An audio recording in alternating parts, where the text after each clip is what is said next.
Well, it was pretty crazy for me. It took a while to get to that point where enough was enough. What happened, I came home one night from work spraying for cockroaches.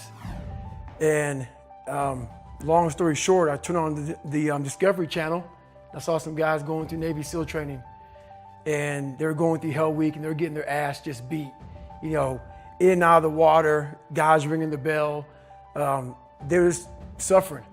And I was weighing like 297 pounds. And I had to make a change in my life. You know, I was at an all-time low and I wasn't going anywhere. And I was exactly what everybody said I was going to be, which was nothing. So I had to make a change. What was it about seeing suffering that's really interesting? And I actually get it, but I want to hear you explain it. Why suffering was the thing that triggered that thought? Well, for me, growing up, I came from a horrible background. I got called nigger every day of my life growing up, lived in a small town. The Klan headquarters at that time was about 20 minutes from where I lived. One of the high ups in the KKK, son, sat behind me in 2 classes, so he called me nigger all the time. I got my first car, they spray painted nigger, we're gonna kill you on it. So I was just an insecure, scared kid. And the only way I could find myself was through putting myself through the worst thing possible. How'd you have the insight though? Like, that's so counterintuitive. Like, most people, that's precisely what they're trying to get away from. Right. So what was it in you at that moment? You're overweight, you've been bullied essentially your entire life up to that point. What makes you go, all right, motherfucker, like that's what I've got to do? Well, no one was helping me out. So my dad made my mom kind of irregular. So she worked 3 jobs, went to college full time, so she was never around. One time this person drew a picture of me and said, we're gonna kill you nigger on my Spanish notebook. And I took it to my principal. And my principal said, they spelled nigger Niger. That was the best advice he can give me. So long story short, what I realized was no one was here to help me. And the feeling I had every morning, I started shaving my head when I was 16 years old. And the feeling I had every morning, I looked in the mirror, was horrible. And I didn't want to feel like that anymore. And how I felt was a kid going nowhere, a kid that was scared. And most kids will accept that and look for help. But the best thing that happened to me, no one helped me. No one felt sorry for me. No one looked at me and said, like this day and age, they'll take you in and they'll tell everybody, stop picking on this person. Back then, they didn't care. The KKK marched in our 4th of July parades. They had to stay 100 yards back, but they marched in it. Wow. That's how this town was. And my mom cared about me, but my dad took our soul. And she did the best she could. I had to figure out I wasn't gonna be a punk kid all my life. So the only way I could turn it around was to suffer. I had to build calluses in my brain the same way I built calluses on my hands. So I broke the Guinness Book of World Records for pull-ups a long time ago, but I failed at it twice. And I did 67,000 pull-ups in trying to break this record. So to do 4,030 pull-ups, I had to do 67,000 for training for that. Wow. And so what I realized is for me to become the man I wanted to become, I saw myself as the weakest person God ever created. But I never blamed God for anything he did to me. So I wanted to change that to be the hardest man ever created. Am I that? I don't know, but you had to have a goal. And my goal when I was sitting there, not going to school, being bullied, having no self-esteem, my goal was the only person that's gonna turn this person around is me. The only way I can turn it around is put myself through the worst things possible a human being can ever endure. And that'd be the only way that I can build this brain to handle anything that comes in front of it, callousing my mind through pain and suffering. Well, my biggest advice to him is that, first of all, he won't like what I say to him, because I'm gonna say the exact opposite of what today's world is saying. So we read a bunch of books nowadays. As humans, we wanna find out how to be someone else. What we don't do is we don't go inside. So literally turn yourself inside out. Read the book that says, like we're writing a book every day of our lives, but we never read that book. So what I would challenge this young man or young woman to do is you have to look inside of yourself to see what you really want. What are you passionate about? We use these words and these little phrases of only the strong survive and all this other crap. They're all just fucking words. I get so tired of hearing people just talking. Like right now, someone may think Goggins is just talking. You don't know me. So when I speak from passion. I speak from experience. I speak from suffering. I have to tell this young man or woman that the only way I believe, and this is my experience in life, the only way you're ever going to get to the other side of this journey is you have got to suffer to grow. To grow, you must suffer. And some people will get it and some people won't. But they have to see what their journey is to start their journey. Several people live to be 100 years old and they have great lives and they have great kids. Their kids go to college and all sort of stuff. But somewhere in their life, there was a point where they had a decision to make. They can go left or right on this path. Left was the easy route. Right was the hard route. A lot of people take the easy route. And they had a good life that way, but the better life was going to the right side. And you may have 20 years of pain and suffering to get past it, but a lot of us die never truly starting our journey.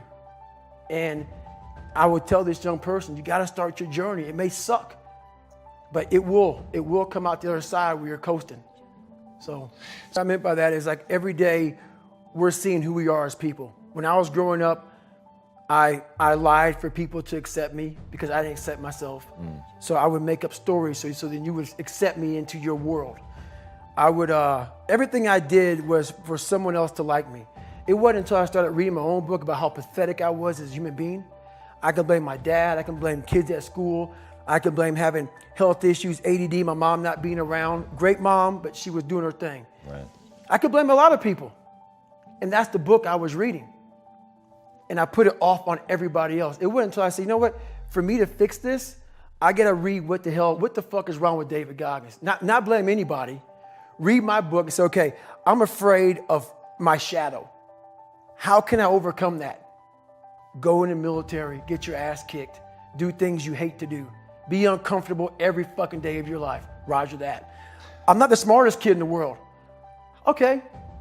Instead of somebody saying, oh no, you're smart. No, don't say that to yourself. I said to myself, no, I'm a dumb motherfucker. Okay, roger that. How you get smarter? Educate yourself. So the things that we run from, we're running from the truth. We're running from the truth, man. So the only way I became successful was going towards the truth. As painful and as brutal as it is, it changed me. It allowed me to become, in my own right, who I am today. The first ultramarathon wasn't smart at all. So basically what happened was I was at military free fall school with Morgan Luttrell. Marcus Luttrell, if you guys don't know, was the lone survivor, the guy. He was in a bad op went bad. He was the only Navy SEAL that lived. Long story short, you gotta get the book, read Lone Survivor, great story. Morgan is Marcus Luttrell's twin brother, and I was there with Marcus. So what happened was myself and Morgan were in free fall school. At the same exact time, Marcus was in the worst incident in SEAL history. So I knew that Marcus might be dead. He wasn't dead, everybody else was dead. So I actually brought Morgan, I actually told Morgan, hey man, your brother was in a bad incident. I don't know if he's alive, I don't know what's going on. Long story short, Marcus is alive and I go on to want to raise money for families. All these guys died, they all had kids. I want to raise money for the Special Operations Warrior Foundation.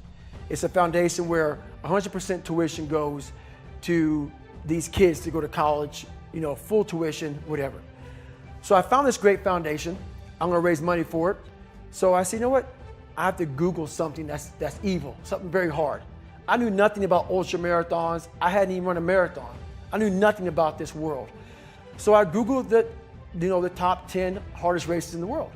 And what comes up is a Badwater 135. It's a 135-mile race through Death Valley in the summertime. I thought it was a stage race. I thought it was a race where you run like 20 miles, set up camp, barbecue outside, and then go run some more the next day.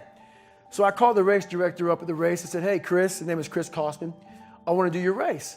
So we had a long conversation. I was much heavier then, and I hadn't put running shoes on in over a year. How heavy are you at this point? I'm around between 240 to 270. Whoa. I'm in there. I'm in that range. My weight has varied a lot through the SEAL teams and out of the SEAL teams. So I was a heavy guy. But the long and short of it all was I hadn't put running shoes on in over a year. I was a big time power lifter. I lifted weights heavy. That's what I did. Right. I got back home from Iraq, went straight to free fall school, and then this happened. So I called Chris Costman up on a Wednesday. He says, look, man, the only way you can qualify for my race is to run 100 miles at one time in 24 hours or less. There happened to be a race that Saturday, so 4 days later. And he said, if you qualify by running 100 miles or less in 24 hours, I will consider you my race. I'm gonna cut to the chase. I signed up for this race. It was called the San Diego One Day, where you run around a 1 mile track for 24 hours to see how many miles you can get. My goal was 100 miles. So I got to mile 70 and I cleared 70 miles in like 12, 13 hours pretty quickly, but I was done. My feet were broken. I was stress fractures, shin splints, muscles were tearing. I was in bad shape. I was eating Ritz crackers and drinking Miloplex. That's all I had. No water, didn't know what the hell I was doing out there. Had on some tube socks. It was just ridiculous. It was a clown show. So I sat down at mile 70, and at this time I was married. And I look at my wife and I was like, I'm messed up bad. So I literally start to turn white. And when a black guy turns white, you're pretty fucked up. So here I am, I'm all fucked up in this chair. I'm at mile 70, they got 30 fucking miles to go. I'm jacked up. I gotta go to the bathroom, and the bathroom's like 20 feet from me. It's a porta potty. I can't get out of the fucking chair. So I'm peeing blood down my leg. Whoa. Pooping up my fucking back, and I got 30 miles to go. And I can't stand up because my blood pressure's all messed up. I've been in 3 hell weeks, Ranger School, overcome so many obstacles in my life. This last 30 miles of this race is when I realized a human being is not so human anymore. We have the ability to go in such a space if you're willing to suffer, and I mean suffer. Your brain and your body, once connected together, can do anything. And this 30 miles was the life-changing moment. I was out of it. I was in the worst pain in my entire life. I was, to me, on the brink of death.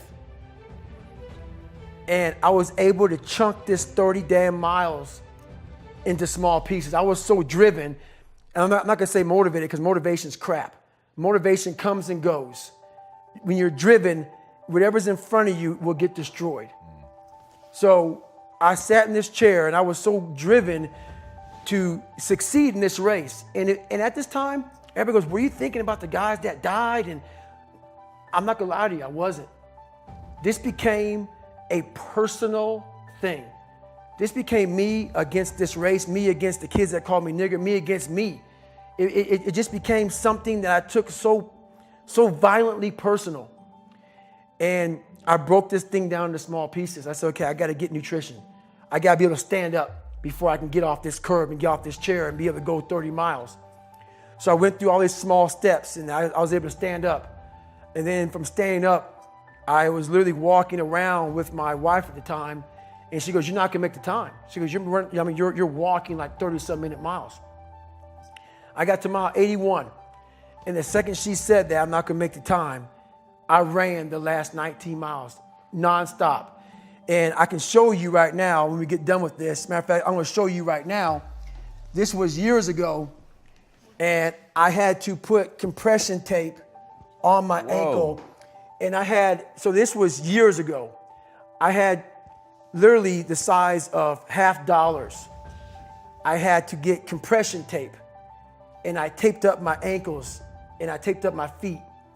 And that's how I got through that race. Was it like a hematoma? I mean, what what happened was my shins hurt so bad from having stress fractures that the only way I could continue on was I taped it so I wasn't doing the flexor motion that activates your shins.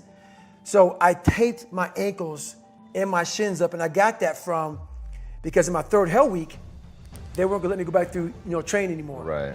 So I literally went through all the buds, my last SEAL training with stretch fractures and shin splints. And how I did it was I would take my ankles all the way up to my calf every morning. So for the first hour, the pain was excruciating. But what happened is my feet would go numb. And I did that every single day for 6 months. Whoa. And that's how I got through my third hell week, because I was so broken from the first two that the commander said, hey, the CEO said this is your last time we're sending you through. So that's how I got the idea to do that. So with the right, and people may listen to this and say, this guy is sadistic, he's crazy, no, if you know how I came up, you realize I was just a scared kid that found drive and passion to be something much better than what he thought he was. That's all it is. God, I'm very fortunate that I grew up in a time when there was no phones and there was no social media. And I suggest, yes, I'm on social media on a very limited basis because I have a story to tell, and it's a great platform. Use it as a platform, don't use it as your life. My biggest advice to give everybody in the world is, like I say, we live in an external world. Everything is you gotta see it, touch it, it's external. If you can, for the rest of your life, live inside of yourself. Stop listening to people who are calling you fat, gay, transsexual, nigger. Everything that is makes no sense. All these insecure people putting their insecurities on you, you gotta flush it out. You gotta just be whoever the hell God or whatever the hell you believe in. If you believe in nothing but yourself, I don't care what it is. You gotta take everything and throw it away. You have to believe in one thing, and that is yourself.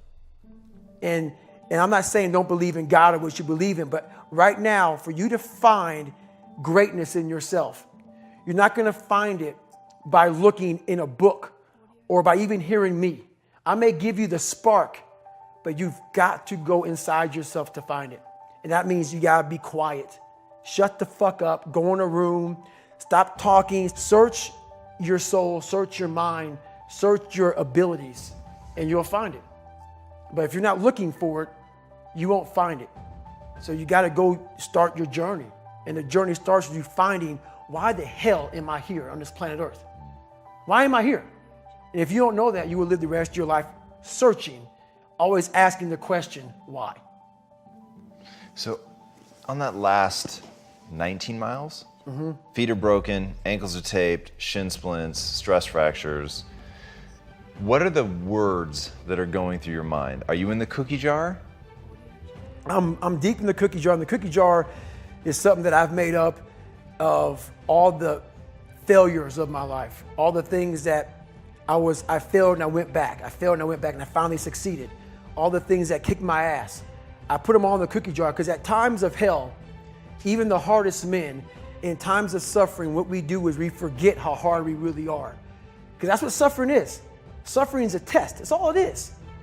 Suffering is the true test of life. And so that cookie jar travels in my brain. So whenever I get put in a situation where I have poopy pants, the woe is me mentality of, oh my God, life sucks, I take a second, I take the 1 second decision. I step out of my life for 1 second, go in the cookie jar, pull up, oh, motherfucker, you were in 3 hell weeks and finished 2. One of those hell weeks, a guy died because it was so bad. Oh, you are a motherfucking badass. You are. I put it back in the cookie jar and I remember who the fuck I really am. I'm not the kid that was called nigger. I'm not the scared kid. This is who I am. It's a reminder of who you truly are at the core of yourself. But what I was saying to myself the whole time on that track, and this is what I say to myself. Self-talk and visualization are the 2 keys to my success. I believed for that last 19 miles, I was indestructible. Because I took myself in that chair, crapping up my back, peeing blood down my leg, shin splints, stress fractures. I use all that for motivation versus negativity. I use it for motivation. I said to myself, who on this fucking earth would still be going right now? You are. You are. You gotta be the hardest motherfucker on the planet. Is it true? I don't give a fuck. At that time, it got me to the finish line of that fucking race. I believed it. I believe it today. I believed it enough to where my body said, he's not gonna stop. And I took all the negative things. I need to go to the hospital, this and that. And I used it. Oh, who the hell could even get out of that chair? You did. Who the hell would even think about taping stress fractures up? You did. All those things I used for motivation. First, before I answer that question, I want to say, everybody listen to this. I'm the happiest man on the planet Earth. So people may take this as so many people do. We live in a very weakened society. So when they hear a throwback guy like me from back in the ancient days of Garanimals, they often think this guy is just whatever. So if you think that I'm some unhappy guy, you're wrong. Having lived the life I've lived and seeing the other side, not being afraid to attack what was in front of me, has made me happy. Say that again. And in fact, let me make sure I understood it. Getting to the point where you're not afraid to face the thing on the other side of the door that wants to attack you has made you happy. Right, right. It's really powerful. I hope people heard that. Right, that made me very happy. So basically, I just don't walk around with a daggone smile on my face all the damn time. So, Merry Christmas. But basically, what the dark side is we all have a cookie jar, and we all have a jar of fuck. That's its official name. It's a jar of fuck, man, where shit just ain't going right. And in Hell Week, what they do in Hell Week, because this is where I really went to the dark side. What they do in Hell Week is they design Hell Week to find your flaws. And they do a really good job of that. It's 130 hours of continuous training. You may get 2 hours of sleep. And they beat the shit out of you and find everything wrong with your mentality. And then they start Hell Week. And that's the beauty of it. And for me, I'm not some naturally God-given guy. I don't have a great bit of talent in anything. So what got me through horrible times was the dark side. My name is David Goggins. I created Goggins. Goggins is the guy that can take anything you put in front of him. You want to break my motherfucking legs? So be it. I have a way of going to a place like I did in that race where all the pain and suffering that they put up, I hate to say it, the best way for me to get how I feel across, I can't sit here and say, I went through Hell Week and man, it was really hard. No, that motherfucker takes your damn soul, rips it inside out, and then they say, now we're going to fucking start. It allows me to express where I was at a point of my life. If I don't give you all of me, why the hell am I here? How will you learn from me? People take so much offense to me. You will never learn from people if we always tap dance around the truth. Oh God, I love that. We tap dance around the truth by finding the right words so I don't hurt you because you have thin skin. No, tighten up, people. It's okay. Trust me, it's okay. You might be called nigger one day. It's okay. You might be called some Jewish word or some faggot or gay word. It's okay. Let them call you that. What are you going to do now? They don't own your life.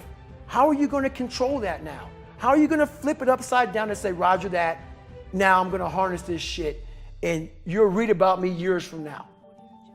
How? That's the question. How are you going to do that? Thicken your skin. Become more of a human being. Don't be afraid of the reflection in the mirror because that's all you can be afraid of. Once you overcome the reflection in the mirror, you've done it. I love that, man. You once said that if you were growing up in this generation that you would have a field day because you would take their souls. What did you mean by that? The younger generation quits. Not everybody.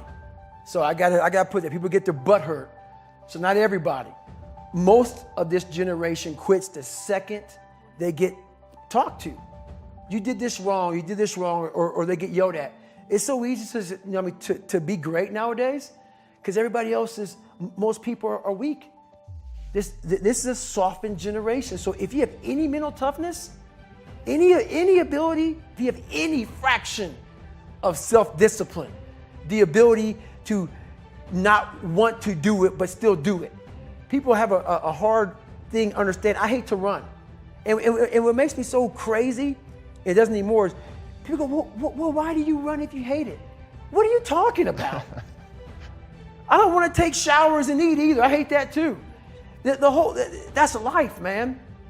It wasn't until I changed that mentality that I became somebody. I hated going to school, so guess what? I was dumb as shit. That's what, 1 + 1 is 2. But if you can get through to doing things that you hate to do, on the other side is greatness. That's what people don't understand. By me running, I am callous in my mind. I'm not training for a race. I'm training for life. I'm training for the time when I get that 2 o'clock in the morning call that my mom is dead or something happens tragic in life. I don't fall apart. I'm training my mind and my body and my spirit so it's all one, so I can handle what life is going to throw at me. Because the life I've lived, it throws a whole bunch at you.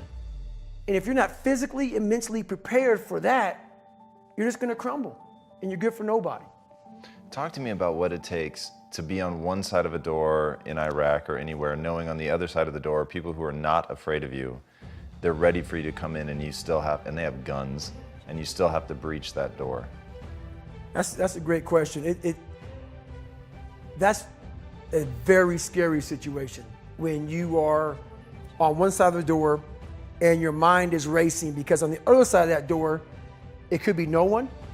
It could be 4 guys with 4 AK-47s. That door you're about to open could be booby-trapped. So once you open it, boom, your legs are gone.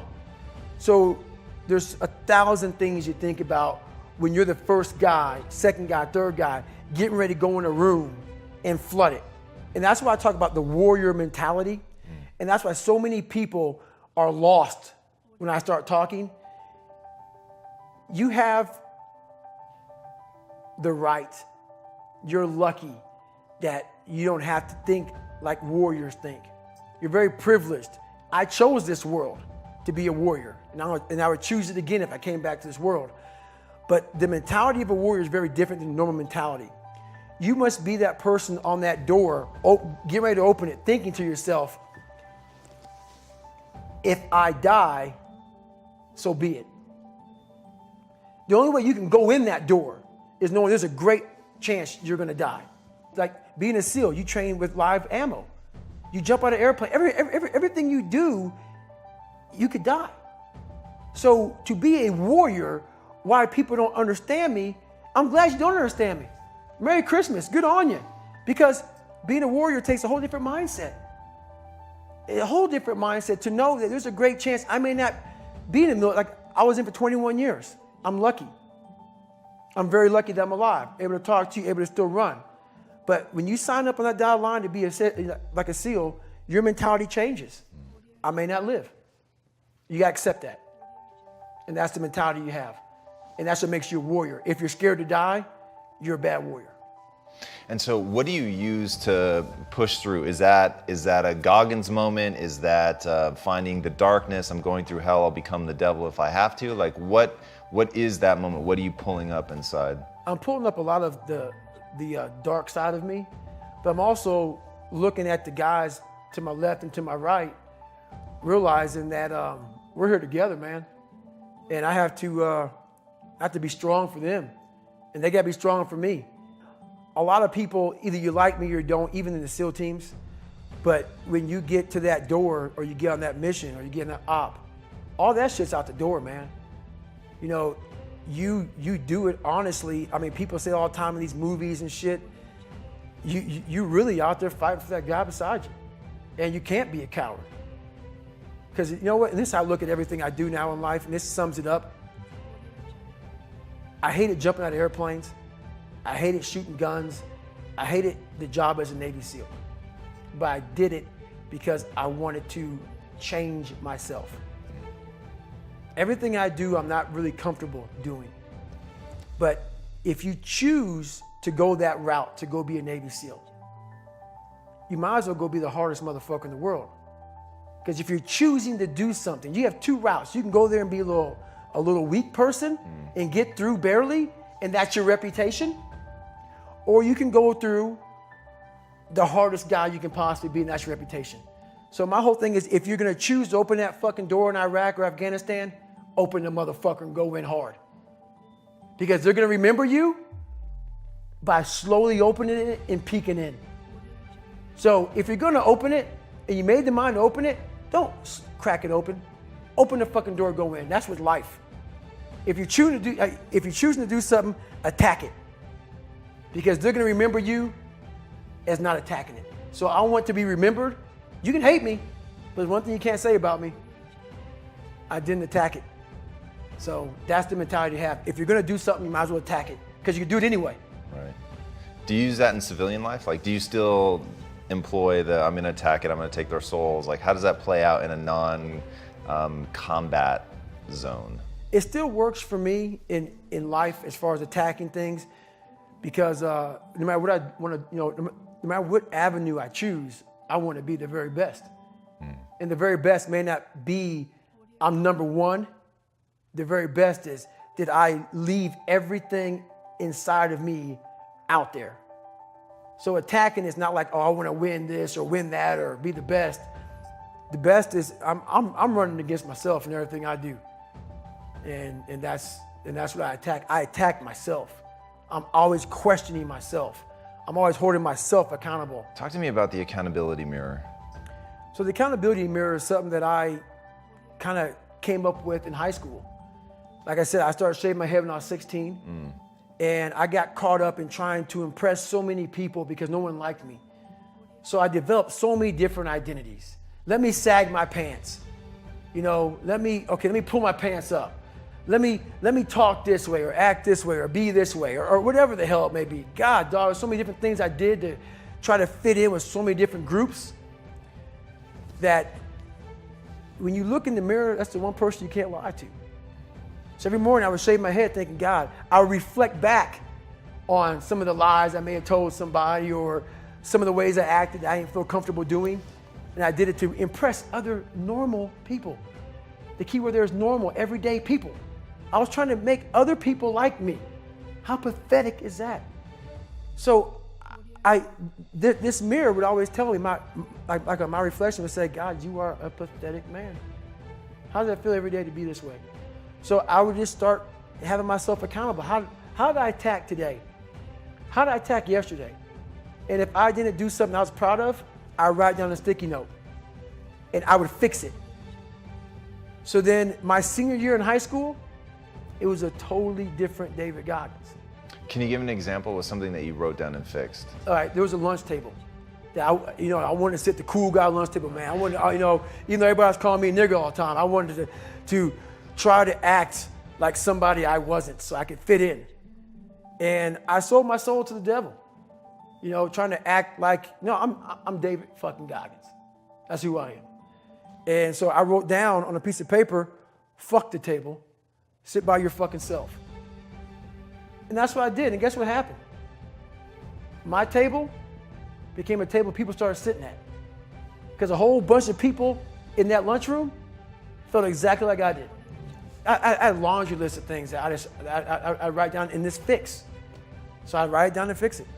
Were there things that you looked to for role models, people that you were like taking ideas from, like why pull your pants up? If that's the popular style, like what was giving, either you were the single most insightful person I've ever met, which by the way is entirely possible having listened to enough of your material, or like you had a treasure trove of people that gave you great ideas.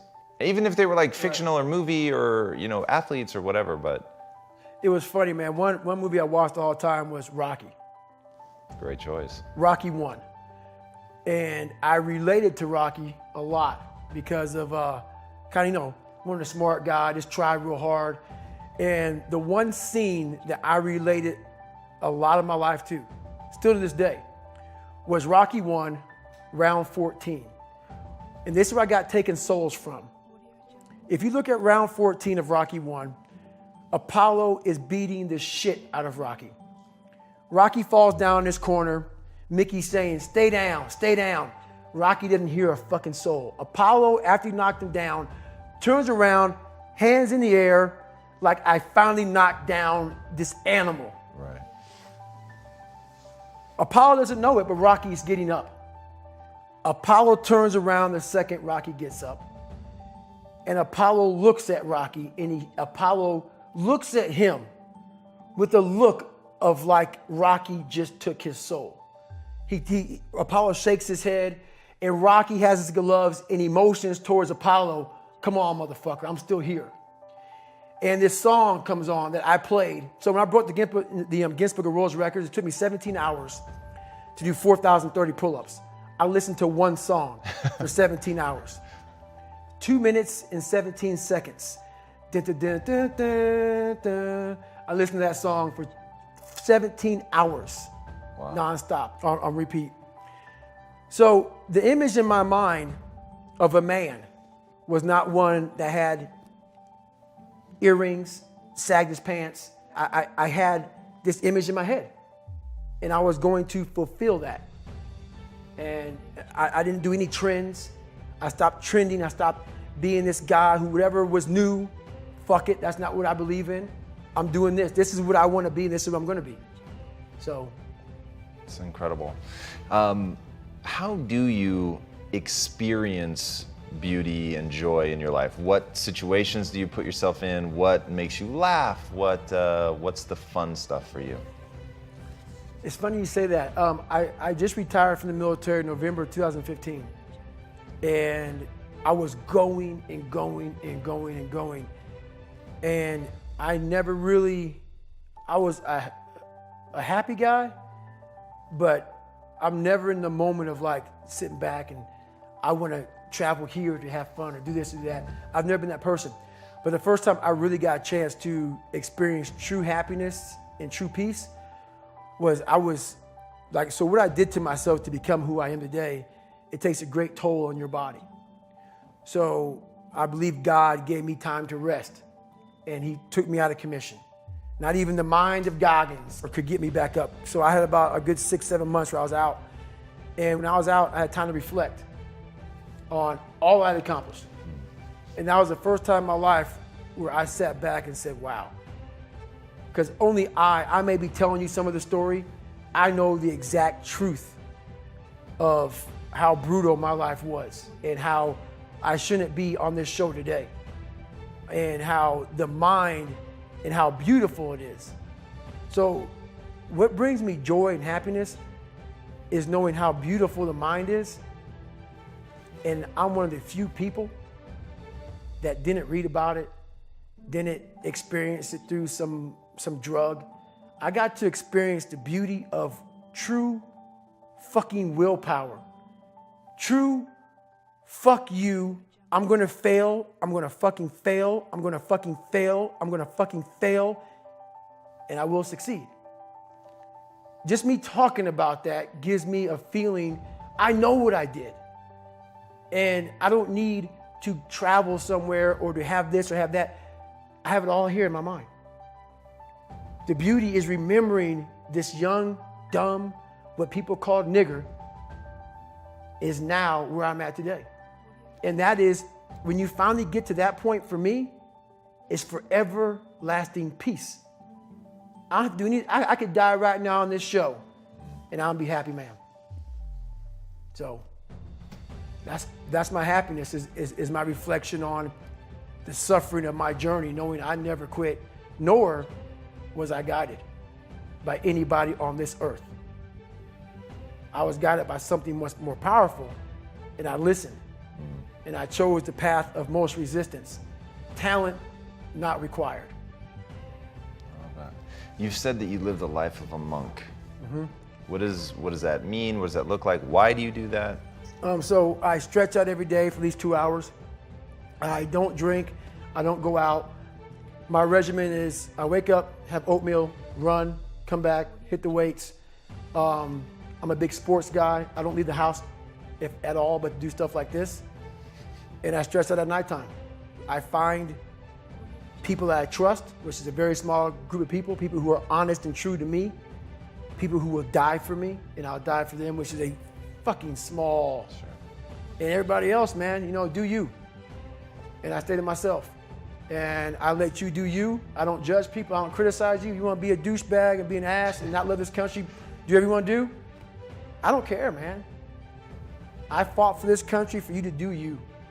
And I am all about you doing you because I'm going to fucking do me. And I'm going to do me until I'm fucking dead.